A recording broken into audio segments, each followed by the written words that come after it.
বঙ্গবীর কাদেরের মতো একজন বঙ্গের একটা ম্যামে ছাগল আছে, ৭৫-১৫ আগস্টের পরেও চিল্লাইছিল, ৫ই আগস্টের পরেও চিল্লাইতেছে, আজীবন চিল্লাই যাবে। তুই বলছিলি না যে শেখ হাসিনা শয়তানের লেজ কাটতে কাটতে নিজের লেজ কেটে ফেলছে, বাইনচোদ। এবার দেখ, আমার এই ভিডিও বঙ্গবীর কাদেরে পাঠাই দিও, ওই বাইনচোদটারে। তুই বঙ্গবীর না, তুই বঙ্গের কাওয়ার্ড, তুই বঙ্গের একটা হারামজাদা, শালার পুত ছুঁই না রাখ। আওয়ামী লীগের স্বৈরাচার ট্যাগ দিছস, বিএনপির স্বৈরাচার ট্যাগ দিবি কয়দিন পর। আওয়ামী লীগেরও ক্ষমতায় আসতে দিবি না, বিএনপিরও ক্ষমতায় আসতে দিবি না। দিবিকারে ডক্টর ইউনুস রে, দিবিকারে জামাত রে, দিবিকারে বাংলাদেশের জঙ্গি সংগঠন রে। বলছিলাম যদি বাইচা থাকি পাকিস্তানের পুটকি মেরা দিব। ছুঁই না রাখ বঙ্গবীর কাদের সিদ্দিকী।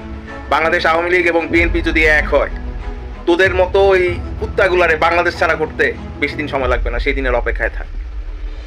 আমি অভাগা বাংলাদেশের মানুষ যদি বাইচা থাকি, এই বিচারটা আমি পাইয়া যাবো। আর আধা আওয়ামী লীগ